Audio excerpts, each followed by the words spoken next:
Assalamualaikum warahmatullahi wabarakatuh. Sebelumnya yang terhormat, Pak Teguh selaku dosen mata kuliah metode survei dan analisis data, dan Bang Abi dan Bang Arif selaku asisten dosen mata kuliah metode survei dan analisis data. Di sini kelompok 3 kelas praktikum kedua akan mempresentasikan hasil dari persepsi wisatawan terhadap fasilitas, aksesibilitas, dan daya tarik, serta bentang alam, bentang budaya, elemen budaya sumber daya wisata, dan penilaian menurut apa yang juara 2008.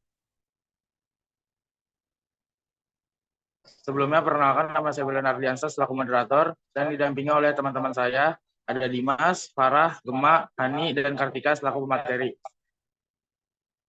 Untuk materi pertama yaitu karakteristik wisatawan. Di sini karakteristik wisatawan pada bagian usia didominasi oleh dewasa dengan 88 responden. 88%.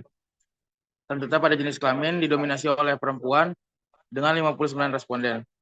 Karakteristik wisatawan ini diambil dari total responden yaitu 50 responden. Selanjutnya ada karakteristik wisatawan pada bagian pendapatan didominasi oleh 1 juta sampai 3 juta dengan persentase 23%. Selanjutnya pada bagian pekerjaan didominasi oleh pelajar atau mahasiswa, didominasi oleh pelajar mahasiswa dengan persentase 59%. Selanjutnya pada tingkat pendidikan didominasi oleh SMA sekitar 54%. Selanjutnya pada bagian kunjungan yang keberapa didominasi oleh pertama kali dengan persentase 63%.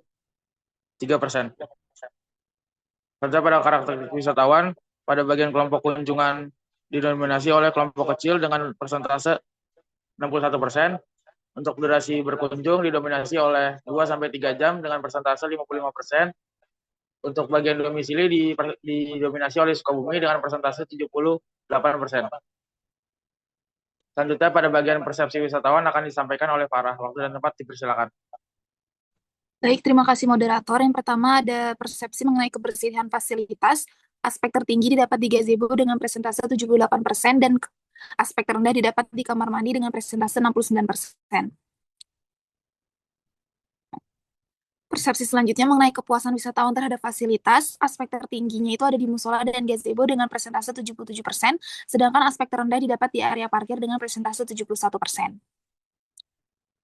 Selanjutnya untuk kualitas papan informasi, aspek tertinggi itu adalah kelayakan dengan presentase 72% dan aspek terendahnya itu informatif ternilai baik senilai 69%. Selanjutnya untuk kenyamanan fasilitas, aspek tertingginya itu ada di musola, jembatan, dan gazebo dengan presentase 73% dan aspek terendah ada di area parkir dengan presentase 67%. Selanjutnya ada keamanan fasilitas. Aspek tertinggi didapat di musola dengan presentase 75% dan terendah ada pada aspek area parkir, tangga, dan kamar mandi dengan presentase 68%. Persepsi yang terakhir terhadap fasilitas adalah fasilitas yang harus diperbaiki dengan aspek tertinggi itu musola dengan presentase 80% dan aspek terendahnya itu gazebo dengan presentase 74%. Materi selanjutnya mengenai persepsi terhadap aksesibilitas akan dilanjutkan oleh Kartika, dipersilahkan. Baik, untuk selanjutnya terdapat persepsi terhadap aksesibilitas, yaitu yang pertama kondisi jalan atau aksesibilitas menuju agrowisata Cisande dengan penilaian tertinggi, yaitu aksesibilitas jalan baik sebesar 69%. Next, untuk selanjutnya penilaian terhadap kondisi perjalanan, yaitu penilaian tertinggi pada aspek pemandangan yang bagus, yaitu 81%. Next. Selanjutnya, aksesibilitas yang harus diperbaiki yaitu tertinggi pada tangga, yaitu sebesar 79%. Next. Next. Untuk selanjutnya, aksesibilitas yang dikatakan sempit, yaitu penilaian tertinggi sebesar 69% jalan melalui perumahan. Selanjutnya, ada atraksi yang menarik untuk dikunjungi, yaitu tertinggi pada river tubing dan juga outbound, sebesar 78%. Selanjutnya, atraksi edukatif yang lebih menarik yaitu kedua aspek kebudayaan lokal dan juga edukasi pertanian sebesar 80%. Selanjutnya, pendapat mengenai atraksi yaitu tertinggi pada river tubing dan juga outbound sebesar 80%. Materi selanjutnya akan disampaikan oleh Hani. Baik, terima kasih Kartika. Yang selanjutnya ada bentang alam terdiri dari Bukit Cemara 1 berlokasi di Desa Cisande, Kecamatan Cicatayan. Next. Lalu selanjutnya ada Sungai Lewi Panjang berada di Desa Cisande. Next. Lalu selanjutnya ada bentang budaya yang terdiri dari area persawahan berada di sekitar area agrowisata Cisande. Kemudian gazebo berada di tengah kawasan agrowisata. Next. Aula berada di kawasan atas agrowisata dekat kolam ikan. Next. Greenhouse berada di area belakang dekat dengan wahana Flying Fox. Next. Kolam ikan berada di tengah kawasan agrowisata Cisande dekat gazebo dan greenhouse. Kemudian ada camping ground berlokasi di tengah kawasan agrowisata Cisande. Materi selanjutnya akan disampaikan oleh Dimas. Terima kasih. Baik, misalnya ada elemen budaya. Yang pertama ada kerajinan tangan, itu ada layang-layang. Untuk tradisi khasnya ada tari jaipong, 7 bulanan, muludan, serta wayang obor. Makanan khasnya ada abon lele dan juga singkong. Selanjutnya ada bahasa yang digunakan itu bahasa Sunda.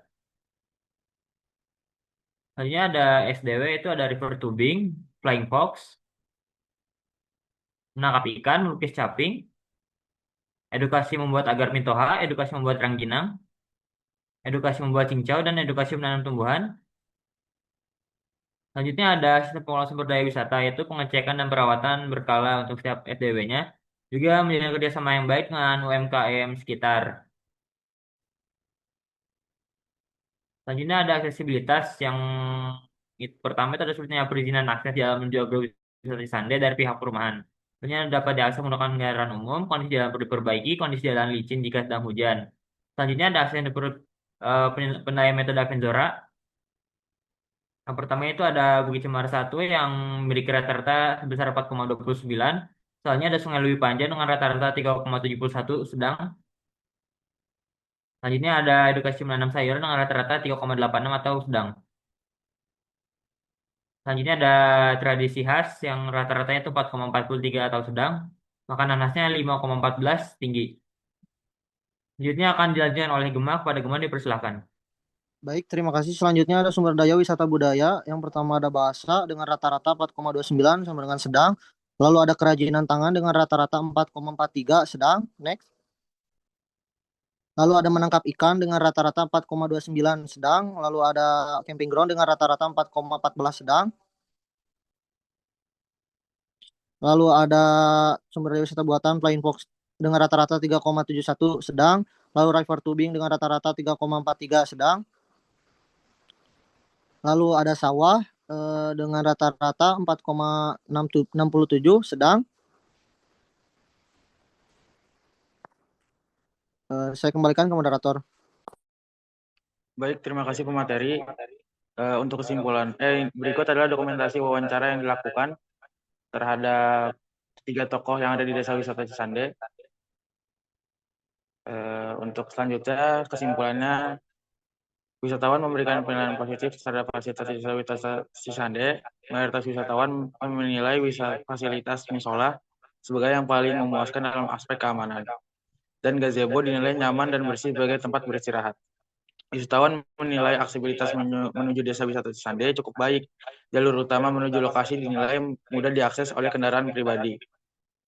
Wisatawan mengapresiasi daya tarik wisata di Desa Wisata Cisande. Atraksinya seperti ada river tubing, flying fox, yang menjadi daya tarik utama wisatawan. Kegiatan edukatif juga seperti melukis caping, menangkap ikan, dan membuat rengginang memberikan pengalaman belajar yang menyenangkan. Desa Wisata Cisande memiliki kekayaan bentang alam, bentang budaya, dan elemen budaya yang sangat banyak. Salah satunya contohnya adalah Bukit Cemara dan Sungai Lewi Panjang. Sumber daya wisata di Desa Wisata ini memenuhi 7 kriteria penilaian menurut metode Avenzora 2008. Sumber daya wisata budaya memiliki kategori tertinggi dalam skor rata-rata 5,14 yang dikategorikan sebagai tinggi. Baik, terima kasih atas perhatiannya. Wassalamualaikum warahmatullahi wabarakatuh.